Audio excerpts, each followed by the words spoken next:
안녕하세요. 반갑습니다. 사회복지 개론을 강의하고 있는 김상범입니다. 이번 시간은 이제 14주차 마지막 우리가 수업을 정리하는 차원에서 촬영을 앞두고 있습니다. 이번 시간에는 이제 우리가 이전까지는 사회복지 개론을 배우면서 사회복지와 관련된 개괄적인 것들과 사회복지 영역에서의 주요 이슈들을 대상에 초점을 맞춰서 그 영역과 테마에 초점을 맞춰서 살펴보는 과정으로 진행이 되었습니다. 그래서 마지막 시간이니만큼 수업 내용을 좀 포괄하는 형태의 어떤 학술 논문을 읽고 복지 프레임 또는 사회복지 정책 이런 것들을 좀 최신의 내용들을 살펴보는 시간으로 해보려고 했는데요. 기존의 어떤 복지국가의 위기와 몰락이라고 하는 다양한 중요한 테마를 다루고 있는 요소들은 이제 이미 그 논문을 살펴본 분들이 있어서 어떤 내용을 새롭게 다루면 좋을까 논문을 살펴보던 중에 최근에 우리 사회에서 기후변화가 아주 급변하고 있다는 것을 체감하게 되었고, 또 그걸로 인해서 이제 강우량의 차이가 크고, 또 폭염이나 또 산불 재해 이런 것들이 좀 우리 사회에서 아주 두드러지게 나타나는 변화처럼 느껴져서 기후변화와 관계된 우리 복지국가에 대한 내용을 탐색해보면 어떨까 싶어가지고 이렇게 논문을 찾아와 봤습니다. 실제로 이 논문은 그 23년도에 이제 나온 논문이고요. 23년도에 이제 나온 논문이고, 기후변화와 복지국가에 대한 내용을 담고 있습니다. 그래서 이 논문을 통해서 우리가 기후와 관련된 어떤 복지적인 이슈 거기에 대해 조금 다루어 보고요. 복지 국가적인 차원에서는 또 어떻게 이 영역들이 좀 구분되고 또 접목할 수 있는지 정리해보는 시간으로 좀 가져보도록 하겠습니다. 논문은 제가 올려놓을 테니까요. 이것과 영상 자료를 함께 보면서 오늘 한 학기의 수업을 좀 마무리하고 또 새로운 발전적인 차원에서의 사회복지 이슈를 살펴보는 시간으로 가져가면 좋겠습니다. 그럼 본격적으로 논문을 살펴보도록 하겠습니다. 일단은 이 논문이 가지고 있는 이제 전개 과정들을 좀 제가 PPT를 만들어서 설명을 했었으면 더 좋았겠지만, 내용이 너무 방대하고 이것도 추려서 정리하다 보면 논문을 읽어볼 수 있는 기회는 좀 적을 것 같아서 이런 식으로 진행을 하게 됩니다. 제가 여기 이렇게 형광펜으로 칠해진 부분이나 빨간색으로 칠해진 부분들도 있는데요. 이것들은 제가 읽으면서 중요한 내용들 체크한 부분이고, 여기에서 또 강조하고 싶은 것들은 이렇게 초록색으로 표기해가지고 함께 따라오시면 될 것 같아요. 먼저 이 논문에서는 기후변화에 따른 사회적 위험의 특성을 살펴보는 게 첫 번째고, 그리고 이제 기후변화에 따라서 이것들에 대응하는 사회 정책적 접근들이 어떻게 있는지 살펴보는 거, 그리고 복지국가와 환경국가 간의 관계는 어떤지 살펴보는 것들입니다. 그러니까 기후변화가 이제 발생하고 있는데, 이 기후변화가 우리가 사회복지에서 얘기하고 있고 또 다루어야 되는 문제 요소로서 이 사회적 위험과 어떻게 관계가 되는지 이것도 살펴보는 것, 그리고 현재 이 기후변화에 대응하는 사회 정책들은 어떤 것들이 있는지, 그리고 이 기후 문제에 대응하는 대표적인 국가 모델이 이제 생태국가 또는 환경국가 모델인데요. 이 환경국가 모델과 복지국가 모델의 관계는 또 어떤지 살펴보는 걸로 이제 정리가 됩니다. 그렇게 봤을 때 우리가 결과적으로는 딱 실효성이 있는 정책들을 제안한다고 보기는 어렵고요. 다만 이러한 이슈들이 복지적인 요소들과 어떻게 접목될 수 있는지 생각해 볼 수 있고, 또 새로운 통찰을 주는 차원에서는 좀 의미 있는 논문이었던 것 같습니다. 같이 한번 살펴보도록 할게요. 먼저 서론에서는 기후 변화에 대해서 얘기하고 있습니다. 논문에서 서론의 초두에 언급하는 것처럼 기후 변화에 대한 경보가 지금 여기저기서 울리고 있는 게 사실입니다. 특히 이 지구의 온도 상승이 지속적으로 이제 이루어지고 있다는 것은 우리가 대중 매체를 통해서 익히 오래 전부터 들어왔고, 이제는 그것을 체감할 지경이 되었죠. 그래서 이 영향을 피부로 느끼게 되었다, 이렇게 얘기를 합니다. 여름 장마철에 극한의 호우가 발생하고 있고요. 그리고 장마철 끝난 뒤에는 폭염이 훨씬 더 많아지고 있죠. 특히 대구에서는 저는 사실 이렇게 외부 활동을 잘 안 하는 것 같은데 요즘에는, 그래서 이 폭염을 잘 느끼기는 힘들지만 막상 잠깐 어디 이렇게 이동을 하는 동안에 살펴보면 확실히 기후가 더워졌다는 느낌을 가지게 됩니다. 그것처럼 지금 이렇게 많은 변화가 이루어지고 있다. 그런데 이런 기후 변화가 사회복지에는 어떠한 영향을 미칠 것인가? 쉽게 생각해보면 기후변화가 어떤 사회복지적 문제를 만들까요? 아주 쉽게는 이제 건강 문제와 관계될 수 있겠고, 조금 더 심층적으로 살펴본다고 하면 에너지 사용에 대한 부분이 에너지 사용에 대한 불평등에 대한 부분이 좀 의미 있는 부분이 아닐까 싶습니다. 우리가 사실 더우면 에어컨을 틀면 되고, 추우면 보일러를 틀면 되죠. 그런데 이것들을 가동하는데도 자원이 발생을 하게 되고, 그 자원을 활용하기 위한 대가를 지불하고 있는 게 지금의 현재 우리 사회 시스템이라는 거죠. 그래서 빈곤한 사람들은 이 기후 위기에 대한 사회적 문제에 대한 대응도 굉장히 어려워지는 게 사실입니다. 우리가 강우량이 너무 많아져서 호우주의보가 발생을 하거나 이제 홍수가 나게 되면 큰 피해를 받는 사람들은, 물론 많은 사람들이 피해를 받습니다만, 큰 피해를 받는 사람들은 그러니까 저지대에 살고 있고 반지하에 살고 있는 사람들의 피해는 아파트 고층에 살고 있는 사람들이 겪는 피해와는 차원이 다른 수준이죠. 생명의 위험을 받을 수도 있고, 그것으로 인해서 가장 큰 생활의 터전, 주택을 아예 잃어버리는 경우도 발생을 하게 되죠.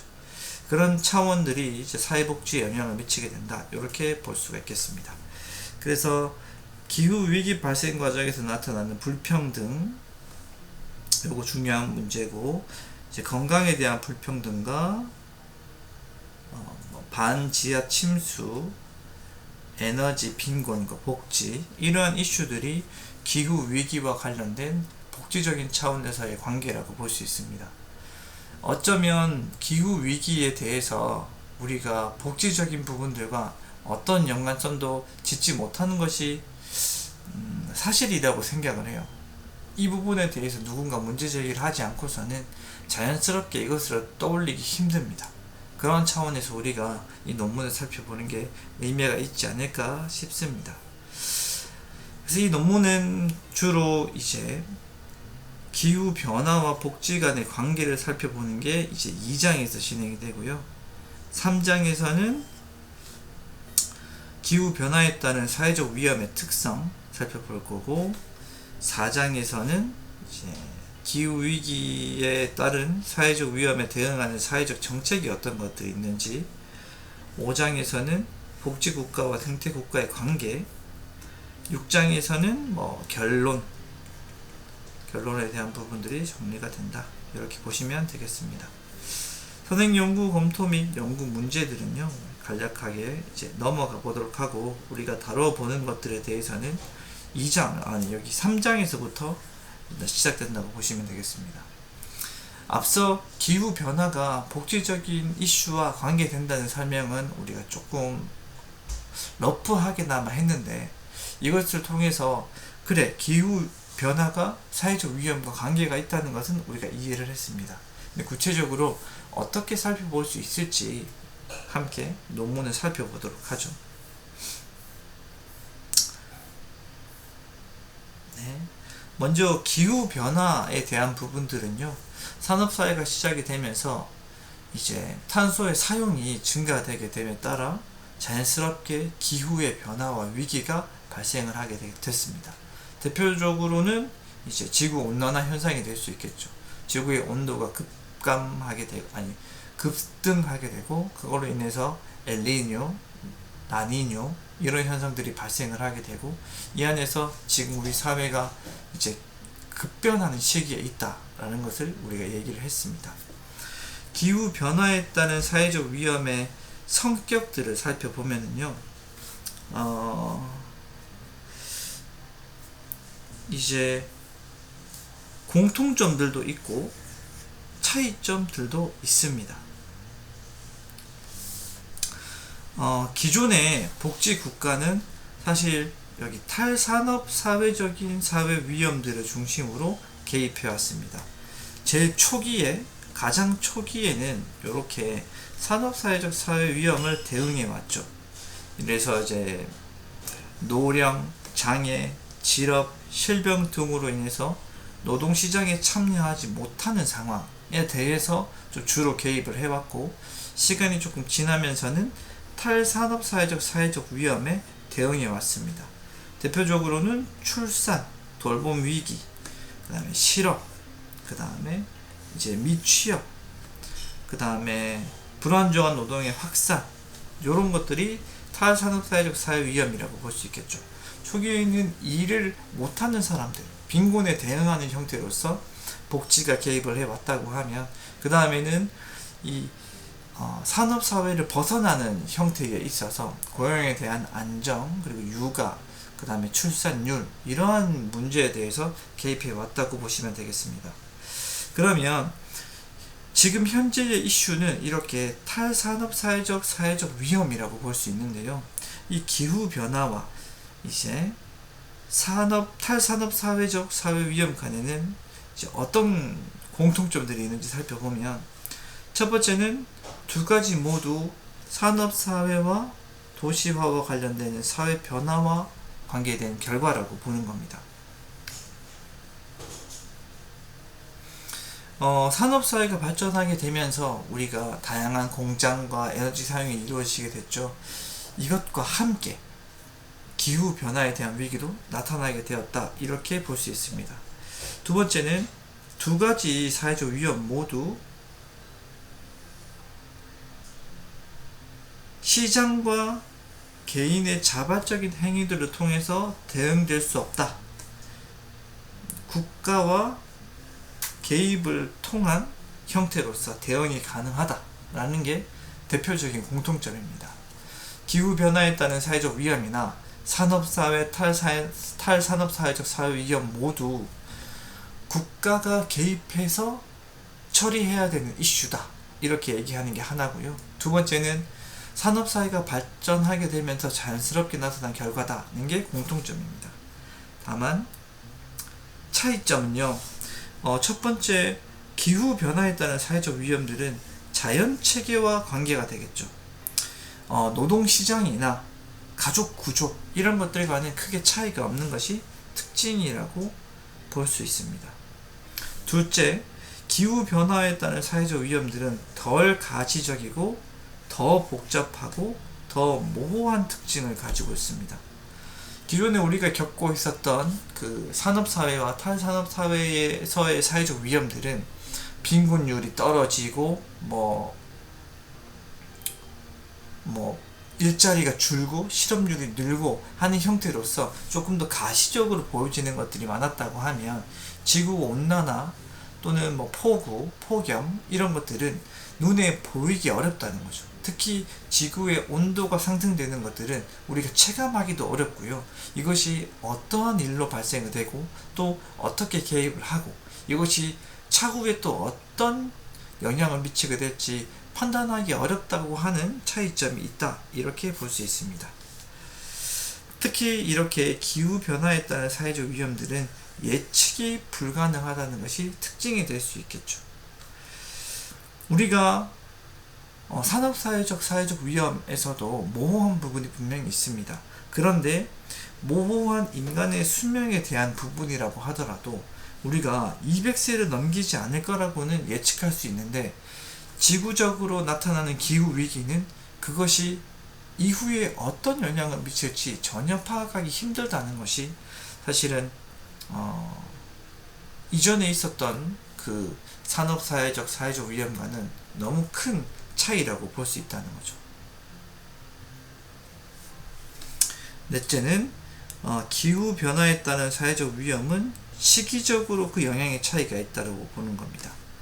장기적으로는 기후변화가 사회적 위험의 직접적인 주요 동인으로 작용해서 상해, 질병, 사망, 위험, 이주민 등을 발생시키다는 거죠.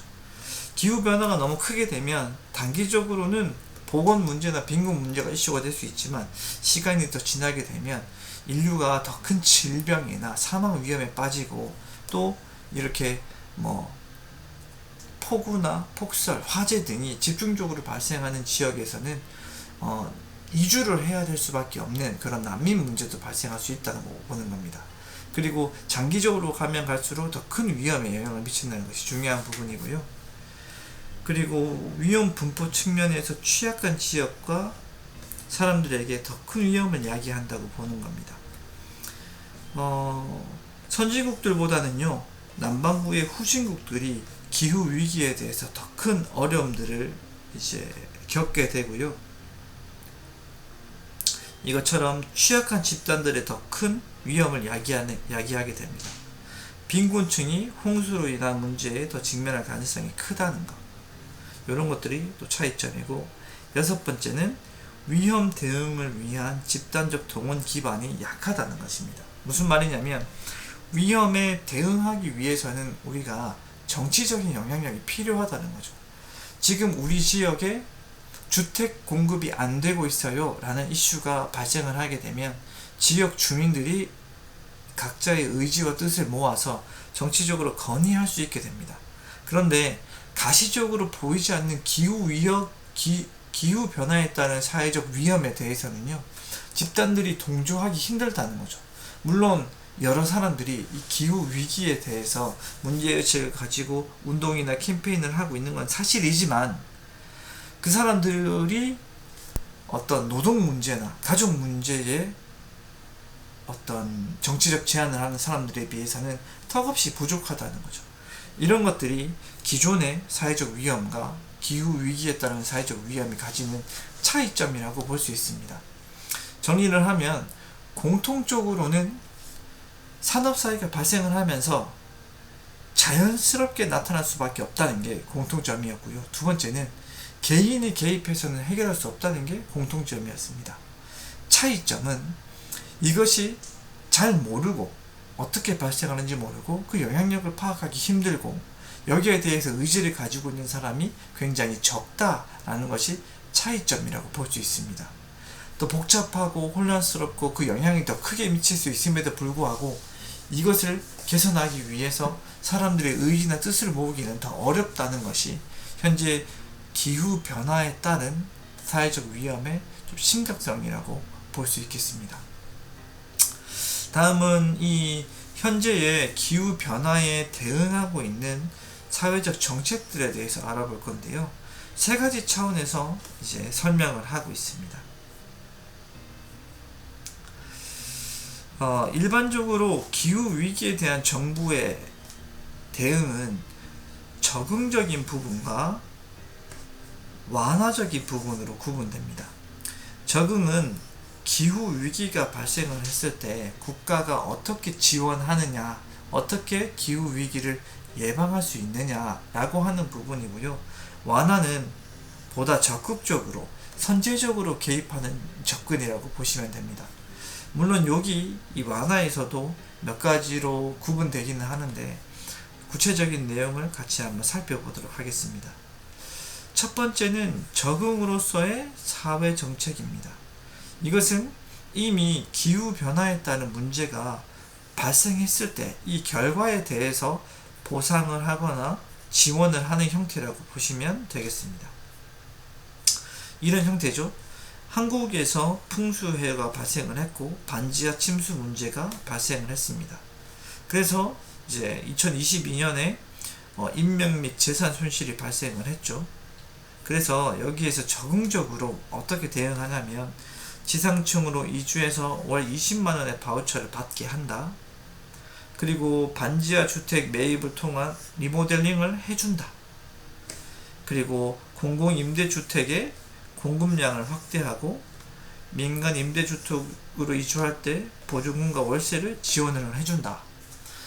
기존의 사회적 위험이 발생을 해서 그걸로 인해서 피해보는 사람들이 생겨나게 되면 그 사람들을 위한 정부가 이제 지원을 해주는 형태가 적응적인 차원에서의 사회적 지원이라고 보시면 되겠습니다.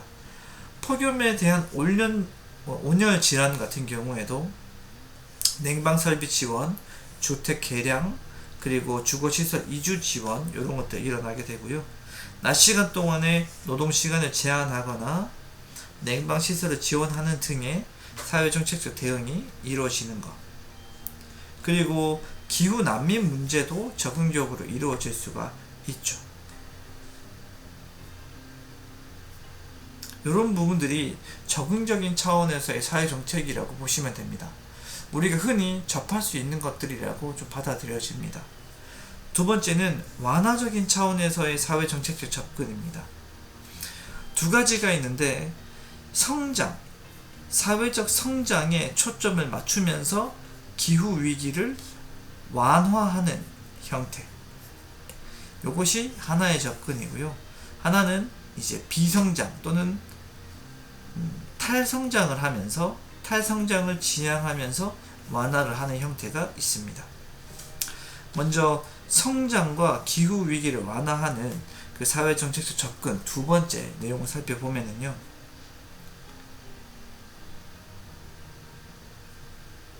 이런 내용입니다. 이거는 성장과 기후위기 완화는 동시에 추진 가능한 목표일까? 라고 봤을 때 여기 환경 쿠즈네츠 곡선이라는 가설을 보면은요. 성장의 초기 단계에 있는 성장이 환경 조화를 야기한다. 그래서 성장이 이루어지는 단계에서는 어쩔 수 없이 환경이 훼손된다라고 봅니다. 그런데 일정한 성장 단계를 지나고 나면 환경 문제가 완화되고 개선된다고 주장하는 겁니다. 무슨 말이냐면 경제가 좀 성장하게 되면 우리가 더 다양한 형태의 친환경적 에너지 자원을 개발하기도 하고 1차 산업보다는 정보나 또는 반도체 산업 같은 것들이 발달하게 되면서 환경을 훼손하는 형태의 사업들을 하지 않는다는 겁니다. 이걸로 통해서 이제 환경 문제가 완화된다는 거죠. 이렇게 좀 환경적 손상이 없는 정도까지 빨리 성장을 하게 하면서 기후위기를 완화하는 형태가 이렇게 기후변화 대응 사회 정책적 접근 2 녹색 성장 체제에서의 사회 정책이다. 이렇게 보시면 되겠습니다. 어쩌면 가능한 부분이라고 볼 수 있겠는데 좀 신빙성이 떨어지기도 하죠. 과연 정말로 경제 성장이 계속 이루어지고 안정화되면 환경 문제가 없어질까? 라고 보는 것은 조금 어려운 부분이긴 하겠지만 정책적 차원에서 보면 가능한 부분이라고 볼 수도 있다는 겁니다. 보시면 이제 경제가 성장하면 시민의 소득이 일정 수준 이상으로 성장하게 되면 환경 보전이나 더 나은 삶의 질 같은 욕구가 커진다는 거죠. 돈만 많이 버는 것이 아니라 돈과 관련되어서 우리가 충분한 소득이 발생을 하면 다른 것들에도 관심을 가지게 된다. 그리고 경제가 성장될수록 우리가 환경에 보존할 수 있는 대응 능력, 자본, 에너지 활용 능력 이런 것들이 더 커진다는 거죠. 그리고 경제 성장이 이루어질수록 탈산업화가 이루어지게 되면서 산업을 벗어나는 형태의 어떤 경제 구조가 만들어지게 되면서 환경 파괴가 약화된다. 이렇게 보는 것 같습니다.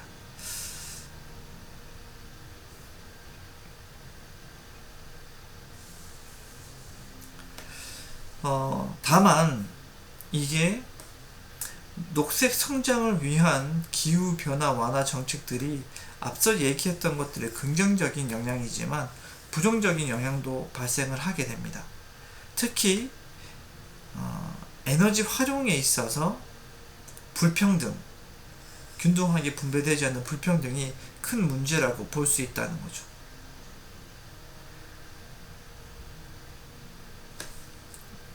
그래서 이렇게 녹색 성장 전략하의 사회 정책은 기후 완화 정책들이 취약 집단들에게 불이익을 주거나 이들의 상황을 더 악화시키지 않도록 보장하는 역할을 수행해야 된다고 봅니다. 첫 번째는 이렇게 성장을 중심으로 이루어지게 되면 에너지를 조금 더 고차원적으로 활용하려고 하는 노력이 발생을 하게 될 거라는 거죠. 문제는 그것을 사용하는 것에 있어서도 비용이 발생하기 때문에 빈부의 격차에 따라 에너지를 더 많이 효율적으로 사용하지 못하는 경우가 발생을 한다는 겁니다. 그래서 이런 것들을 지원하기 위한 정책이 필요하다는 거죠. 첫 번째가 에너지 바우처 같은 것들입니다. 저소득층에게 에너지를 지원하는 정책이라고 볼 수 있겠고요.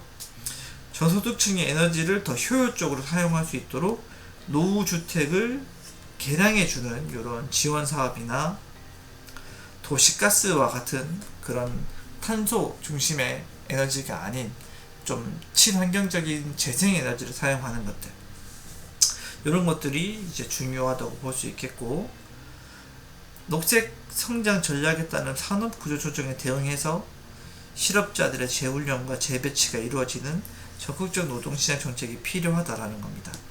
지금 AI 기술이 발달하게 되고 이제 많은 인부가 공장에서 기계를 돌리는 형태의 작업들이 점점 줄어들게 되면 노동에 필요한 인건 또는 인력들이 많이 줄어들게 되겠죠. 그러면 이제 실업자들이 발생을 하게 되는데, 이러한 사람들이 참여할 수 있는 노동시장 정책이 마련되어야 한다라고 보시면 되겠습니다. 그리고 세 번째는 탈성장과 기후 완화입니다. 앞서는 우리 경제를 더 성장시킴으로 인해서 기후 위기를 완화하겠다라고 하는 건데, 이제는 성장을 멈춤으로써 기후 위기를 완화하겠다라는 겁니다. 이것은 이제 앞서 얘기했던 그 환경에 대한 쿠즈네츠 곡선과는 전혀 다른 양상을 가지게 되죠. 첫 번째는 이제 지구의 에너지가 유한하고 그리고 이 물리적 한계가 있기 때문에 꾸준히 계속적으로 성장을 해나갈 수는 없다라고 보는 겁니다. 그리고 경제 수준이 일정 수준으로 넘어서면 주관적 웰빙은 이제 경제적 웰빙과 단절되면서 추가적인 경제 성장이 인간의 웰빙 증진에 기여하지 못한다, 이렇게 보고 있습니다. 그래서 무한한 성장과 소비를 지향하는 것이 웰빙 측면에서 의미가 없다라고 보는 겁니다. 앞서는 일찌감치 성장을 하게 되면 더 많은 안정을 찾게 되면서 유지가 된다, 기후위기가 완화된다라고 봤는데, 두 번째, 이 탈성장 중심의 어떤 사회 정책들은 애시당초 성장을 지속적으로 이어나가기에 에너지가 유한하지 않다, 만일 안정화되기 전에 자원이 고갈되거나 돌이킬 수 없을 정도로 환경이 파괴가 된다고 하면 어떻게 그걸 회복할 수 있겠느냐라는 것이고, 그리고 경제 수준이 일단 넘어가게 되면 더 많은 성장을 하는 것 자체가 인간에게 웰빙적인 이슈를 주지 못하는데 그렇게까지 성장을 지향할 필요가 있느냐라는 겁니다. 이런 차원에서 탈산업을 중심으로 우리가 괜찮은 환경 문제를, 좀 괜찮은 그 생태적 환경을 구성하자라는 이슈가 이제 만들어지는 거죠. 그래서 여기에서 중요한 여러 가지 이제 의미 있는 내용이 있는데요. 라오스의 도넛의 예시가 이런 측면을 잘 표현하고 있습니다. 우리에게 이 에코사이클링, 에코실링이라고 하죠. 에코실링이 있고요. 이게 우리가 가지고 있는 환경적 기준입니다. 무슨 뭐 화학적 요소, 그리고 해양 이슈, 오존층, 그리고 공기 문제, 뭐 토지 문제, 뭐 이런 것들이 있고요.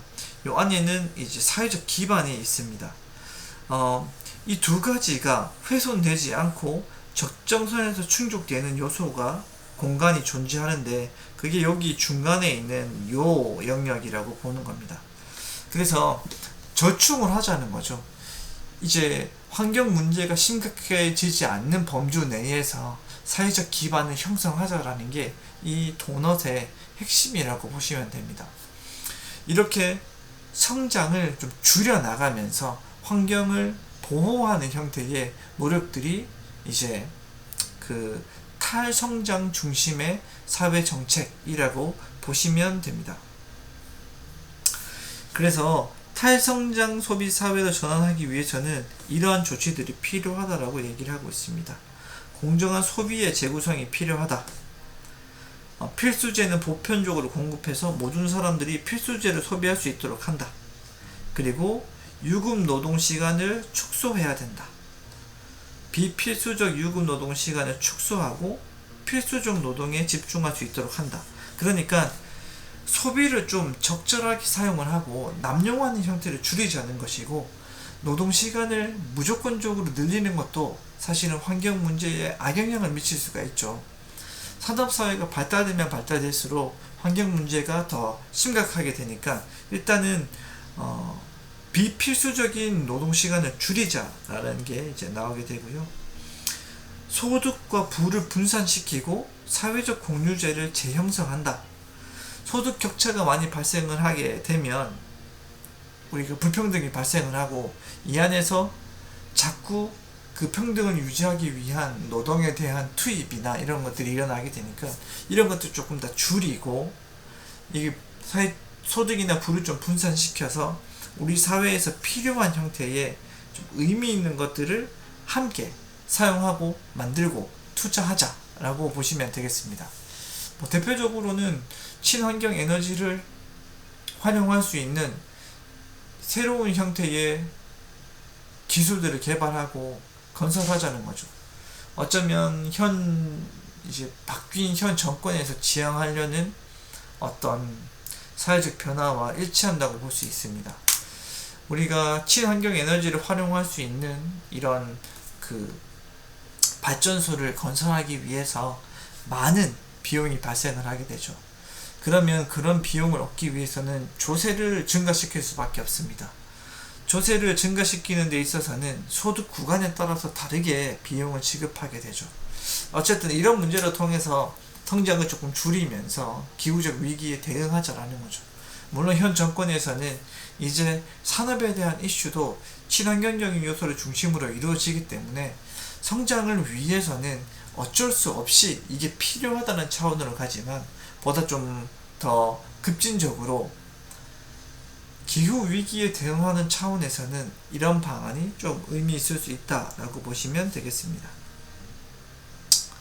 그래서 이렇게 탈성장 탈소비 사회로서 전환할 때 생태사회적 복지국가의 주요한 정책 영역들은 복지급여를 탈생산주의적 복지급여 방식으로 전환하자,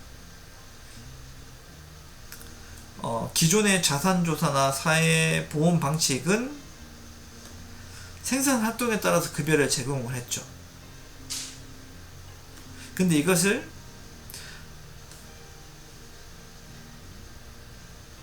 무조건적 현금 급여에 따른 낭비적 소비를 허용하기보다는 조금 더 적정한 수준에서 제시할 수 있는 복지급여 방식을 전환하자라는 겁니다. 소득 기준 또는 생활에 필요한 금액 정도를 통해서 지원을 했다고 하면, 이러한 기준보다는 이 환경을 잘 적응하고 개발할 수 있는 정도의 수준에 맞춰서 지급하자. 어쩌면 되게 모호한 정도의 설명일 수 있습니다. 다만 이 이슈를 예전처럼 해서는 안 된다라는 정도로 받아들이면 좋을 것 같아요. 두 번째는 개인의 노동 시간에 대한 재분배를 위한 사회 정책이 필요하다. 그 전에 비필수 노동은 줄이자는 거였죠. 기존의 유급 노동 중심의 시간적 배분에서 돌봄이나 사회적 재생산 등에 대한 역할을 수행하기 위한 재분배가 필요하다는 거죠. 무슨 말이냐고 하면 탈성장, 탈소비 사회로 전환하기 위해서 중요한 것은 이제 돌봄의 영역과 그리고 출산율을 높일 수 있는, 그러니까 산업활동에 참여할 수 있는 사회적 인력들을 재생산하는 그런데 시간을 들일 수 있는 노력이 필요하다라는 겁니다. 그리고 적극적 노동시장 정책들의 재지향화가 필요하다라는 겁니다. 그래서 기존에 있었던 단순히 개인들을 노동시장에 투입해서 생산과 소비를 증대시키는 것으로부터 방향성을 전환하는 것이 필요하다는 것이고요. 이것이 유급 노동시장에 진입해서 일을 하는 것을 넘어서서 사회적 재생산에 기여하고 우리 사회가 생태 친화적인 방향으로 갈 수 있도록 노동시장 정책을 바꾸자라는 건데, 되게 추상적이기는 합니다. 이러한 부분이 명확하게 어떻게 하면 어떤 결과가 발생할 수 있을까 라고 제시하지는 못하고 있어요. 다만 두 가지의 논리가 있죠. 아무리 성장을 하면 분명히 환경적으로 기후가 완화되는 형태, 기후위기가 완화되는 형태가 있을 수 있지만 지구의 구조가 그렇지 못하고 실제적으로 성장을 자꾸 지향하는 것 자체가 우리 사회에 필요가 없다.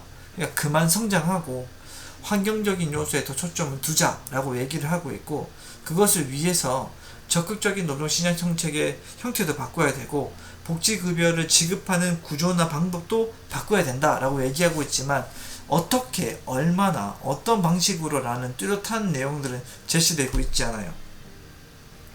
그렇기 때문에 보시면 기존의 2020년도에 스웨덴에서 이런 탈성장, 탈소비 사회로의 전환을 위한 정책들에 대해서 어떤 생각을 가지느냐라는 질문이 있었는데요. 이 조사 결과에서도 보면 시민들의 지지가 낮다라고 보여집니다. 이것처럼 뚜렷한 결과나 관점이 아직은 제시되지 못하고 있다라고 보시면 되겠습니다. 다음은 복지국가와 생태국가에 대한 내용인데요. 이것들을 통해서 과연 복지국가와 생태국가가 어떤 공통점과 차이점이 있는지 같이 한번 살펴보도록 하겠습니다. 먼저 여기에 대한 논의는 세 가지 차원으로 구분되는데요. 복지국가와 생태국가가 유사하게 움직이는가, 그리고 복지국가가 환경정책에 영향을 미치는가, 그리고 복지 레짐에 따라 환경정책의 차이가 있는가에 대한 부분입니다. 먼저 보시면 복지국가와 생태국가는 동조적인 부분도 있고 비동조적인 부분도 있습니다. 동조적인 입장에서는요, 노동과 자연은 시장에서 팔릴 목적으로 만들어진 것이 아님에도 상품으로 간주돼서 거래되어 왔고, 그 결과 노동과 자연이 피폐되는 문제가 발생을 했다, 이렇게 보고 있고요. 그래서 복지국가는 이 빈곤과 불평등의 문제에 대응하기 위해 탈상품화를 시켰습니다. 자연의 상품화도 탈상품화 시키는 과정으로 나타나게 됩니다. 이게 좀 동조적인 입장이라는 거죠. 산업사회가 발전하게 되면서 노동이 상품화가 됐습니다. 그러면서 환경에 대한 부분도 상품화가 되었죠. 우리가 그러니까 무공해, 그 다음에 저탄소 배출, 이런 것들이 우리 사회에서 더 큰 가치를 가지게 되었죠. 이것도 하나의 상품이 되었다라는 겁니다. 이 두 개 다가 상품화가 진행이 되면서 문제가 발생을 하게 되었으니까, 복지국가가 이제 빈곤이나 노동을 불평등을 해소하기 위해서 노력했던 것처럼 이 생태국가도 탈상품화의 과정으로 일어나게 되었다는 겁니다. 그러니까 복지국가를 추진하는 과정에서 자연의 탈상품화도 함께 이루어지는 어떠한 동조적인 성향이 있었다라는 거고요. 비동조적인 입장은 복지 영역의 문제들은 좀 가시적이고 명확하게 나타났습니다. 어떤 문제가 발생을 했고 어떻게 개입하자라는 것도 일어났지만 생태적인 문제는 좀 비가시적이었다는 거죠. 그리고 이것들을 대응하기 위한 명확한 집단이 존재하지 않습니다. 그래서 복지 영역과 복지 국가와 생태 국가가 동일하게 발달하지는 않는다라는 거죠.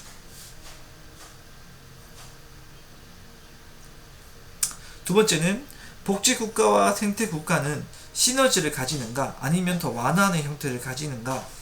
먼저 이 두 가지는 시너지 효과를 발생할 수 있습니다. 경제적 불안정을 감소시키게 되면 환경 문제에 대한 것들에 대해서 더 많은 관심을 가지게 됩니다. 이러한 차원에서 복지 국가가 강하게 또 그 힘을 크게 가지게 되면 환경 문제 또는 생태 국가에 대한 변화로의 어떤 필요성이나 여유를 가지게 된다는 거죠. 반대로 구축하는 효과, 감소시키는 효과도 나타나게 되는데요. 복지국가에서 복지급여를 제공하고 있죠. 그런데 이 생태국가로 전환하게 되면 복지급여를 상실하지 않기 위해서 오히려 더 이런 물질적인 가치들에 집중하지 않게 된다는 겁니다. 내가 이미 받는 급여가 있는데 환경 문제에 대응하기 위해서 네가 이때까지 받던 20만원을 앞으로 10만원으로 줄이겠다고 했을 때 오히려 더 반감을 가질 수 있다는 겁니다. 그래서 복지국가 또는 복지급여가 너무 확고해지고 견고해지게 된다면 오히려 생태국가가 발전하는데 더 악영향을 미칠 수 있게 된다라고 보는 겁니다. 다음은 복지 레짐과 환경 국가입니다. 복지 레짐은 우리 사회에서 가지고 있는 복지에 대한 체제라고 보시면 되는데요. 이 체제가 환경 국가와 어떤 관계가 있는가? 사회 민주주의 복지 레짐은 자유주의 복지 레짐보다 환경적인 측면에서 우월합니다. 우리가 복지에 대한 어떤 긍정적인 논의를 가지게 되면 환경 국가를 만드는데 훨씬 더 유리한 형태로 작용하게 된다는 거죠. 자유주의 국가들은요, 환경 정책이 자연적인 시장을 왜곡한다고 봅니다. 환경 문제를 자꾸 개입하게 되면 국가가 개입하게 될 수밖에 없죠. 그 국가가 개입한다는 것은 조세를 활용할 수밖에 없고 시장을 통제할 수밖에 없다는 겁니다. 그래서 자유주의적인 레짐 같은 경우에는 환경 문제에 대한 대응이 더 어렵고요. 복지에 대한 이슈를 초점화 두는 복지 레짐 같은 경우에는 환경 문제에 더 큰 관심을 가질 수 있게 만든다는 겁니다. 근데 이것도 살펴보시면은요, 복지 국가 간의 동조성 가설, 복지 국가와 환경 국가 간의 시너지, 복지 레짐별 환경 태도의 차이 같은 것들은 이론적으로는 어떤 부분을 제시하고 있지만 일관되고 안정된 증거를 제시하고 있지는 못하다는 것이 현실이라고 볼 수 있겠습니다. 그래서 이 논문의 결론을 살펴보면은요, 물론 시간이 조금 지나기는 했는데 살펴보면